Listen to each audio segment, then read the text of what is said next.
Alright, kings, gentlemen, everyone else, welcome to yet another exciting episode of whatever the fuck I'm trying to accomplish here. Please bear with me, I have the hangover. Today we're going to have to talk about masculinity again, of course. So this channel has already had Right Wingers Aren't Masculine Parts 1 and 2. Now if those guys aren't masculine, we have to talk about what is masculinity and why is it in crisis. So everyone can agree that masculinity and men are in crisis. Nobody agrees what the crisis really is.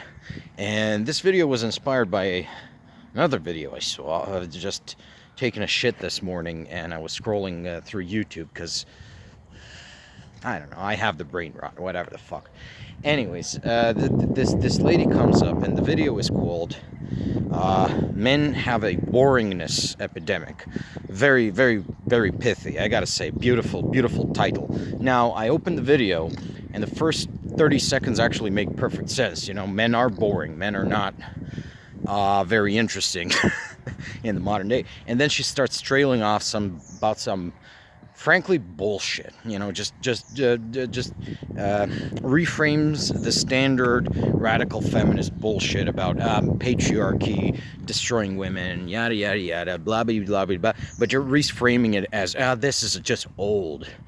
But here's the thing, you know, because the title is so pithy and nobody listens to videos but just goes directly into the comment section to respond to the title, the comments were full of actually pretty good insights, you know, from men, from women, saying, yeah, modern men have become very boring. They have become very uninteresting. It's like uninspired. There's this one, it's like, every man's Tinder bio is, I'm laid back, I go with the flow, I'm a chill dude to be around. And I was thinking, I don't know, look, I've never really thought as a woman in that sense, but if I was a woman, right, would I like the chill, laid-back dude you can chill with, or do I want someone intense who can, well, yeah, I'll let you use your imagination. Ask your wife, ask your girlfriend, ask your sister, ask your mother. Maybe don't ask your mother about sex. But fundamentally, yeah, do women prefer a chilled, laid-back dude, or do they prefer an intense man? That's a very good question. Anyways, like, so this got me thinking, okay, so yeah, this is actually true. I've observed it myself. Most men in today's world are boring as fuck. In fact, you know, when young men come to me and ask me, because I'm an older man, you know, married, had some success with women in my time, you know, how do I catch girls? The thing I say to them, look, I don't know how to catch women, but I do know some big no-nos about what not to do. And I asked the guy, look at yourself. Look at yourself. Now compare yourself to a group of random men on the street. What makes you stand out? Because relationships, if you want to get transactional about it, but in the initial stage, all relationships are transactional. Love comes after. Genuine love, not infatuation. When a woman selects you, she incurs the opportunity cost of every other man on the planet. So you have to measure up to, or at least every other man within reach, which is still a pretty large number of men, you know. So she incurs this opportunity cost. So what is it about you that makes you worth the opportunity cost of every other dude on the planet? And furthermore, you know, why you? Why are you so special? And sometimes it's as simple as you're looking cool. You know, you stick out from a crowd because you dress well, because you act with passion, because you're an intense person, or because you're well behaved, but you still have the hint of the rogue about you. This is what fundamentally women want, you know, a well-behaved man who still has the capacity for organized, let's call it violence, you know, because, you know, violence is a part of life, and it's going to be an increasing part of our lives. This is a geopolitics channel, after all. I'm just doing this thing as a side hustle with the masculinity thing. But why are men such boring people, you know, to the point where, you know, women cast their glances in the general direction of men. They see this army of clones. They're all wearing the same sweatpants. They all have the same broccoli hair, or they shave their heads, you know. The second your hairline recedes just a tiny bit, you got to shave your head. Nobody does the whole nutty professor hairstyle anymore. Uh, Anyways, so you're this boring, nondescript person who looks exactly like every other dude, and you expect to be selected by a woman to be her mate? What the fuck is wrong with you, man? You know, and some of these guys, they took my advice. They started dressing more. They discovered their own style.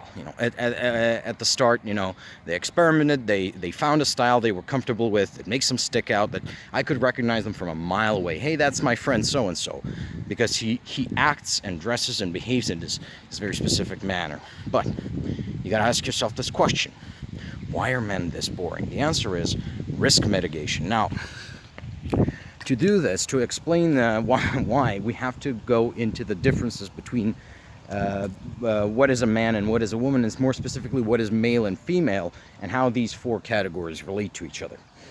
Male and female are biological categories. So, yeah, caveat, all of the other genders. But like for 99% of humanity, you're either male or female. And but man and woman are social categories, and they stand in opposition not to male or female, but to girl and boy. You are born a girl, you grow up to be a woman. You are born a boy, you grow up to become a man. Now, for women, their transformation, their social transformation is embedded.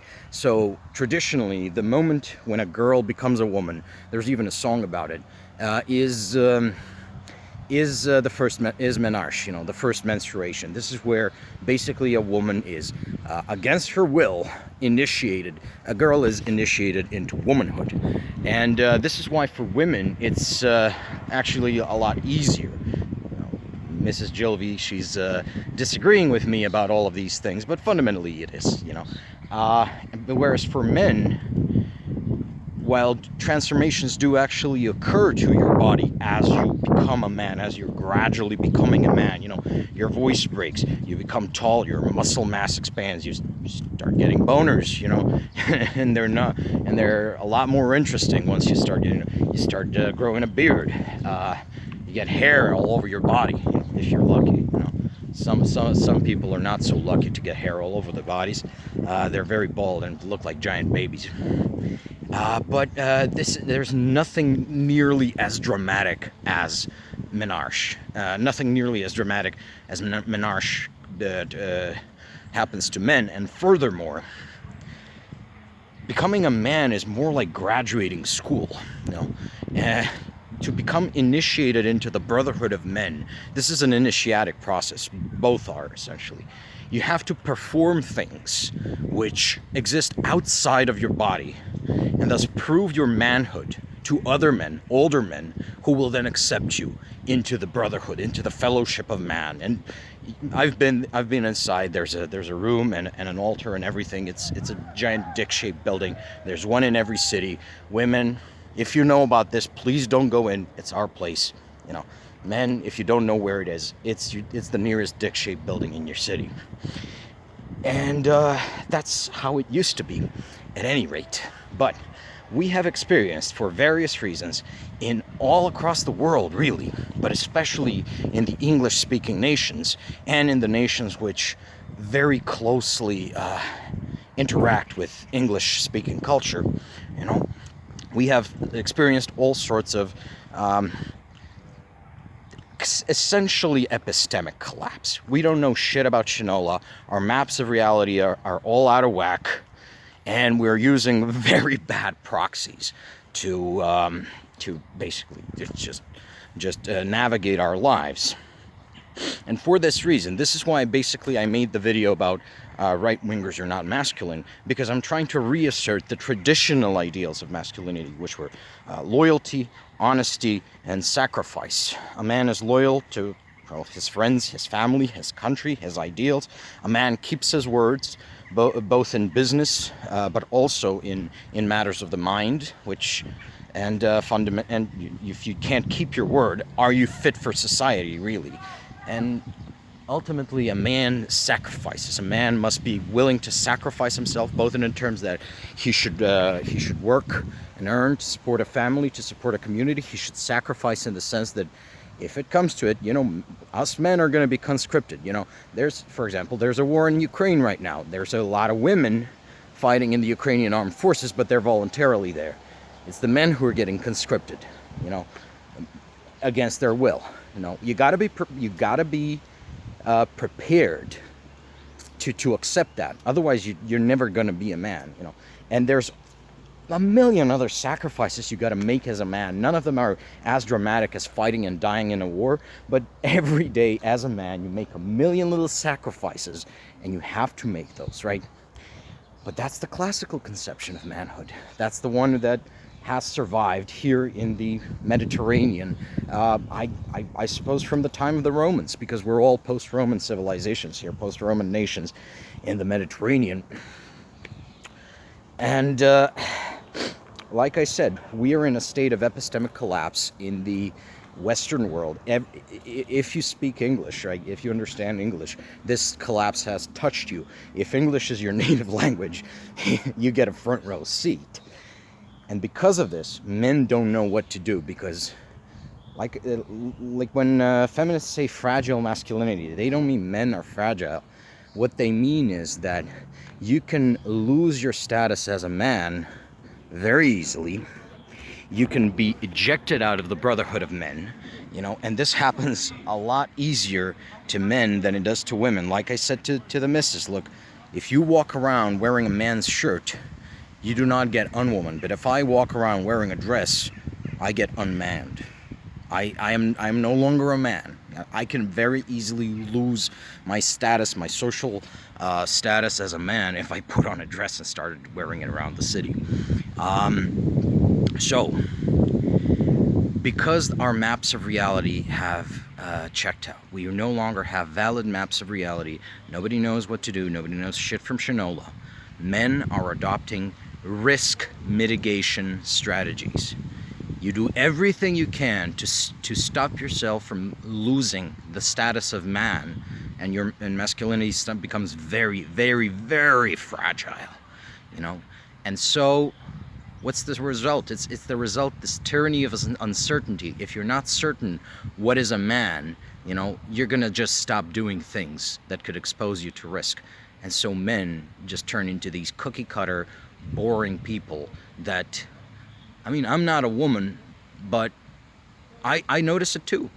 I notice it too, because I like to hang around with men, I like to be friends with men, and men have simply become, in some way or another, very boring. And the only interesting men left around are the men who are basically already made peace with the fact that they're in some way substandard as men, in some way effeminate or already unmanned. And this is why men are boring today, because fundamentally we have lost the plot as a civilization. We no longer know what masculinity is. We think it's, you got to go to the gym, and you got to be a violent thug, and you need to steal and scam and listen to Andrew Tate and vote for Donald Trump and do all of these self-destructive stupid things, right? When it really is just simple. Men, being a man used to be, keep your word, be prepared to sacrifice, remain loyal to your people, to your in-group, whatever that may be. And within the confines of these three very broad but very important, very simple rules, men did beautiful and interesting things, or men tried to do things and failed, but at least those failures were interesting. They were entertaining. Men were intense. Men were fun, And now I call on you, if you're a man, to just embrace fun, embrace intensity, embrace doing things, and stop worrying about losing your masculinity, because guess what? If you color within the lines of loyalty, self-sacrifice, and honesty, and especially honor, you're a man, and nobody can take that from you. I hope this has been helpful. Thank you, and bye-bye.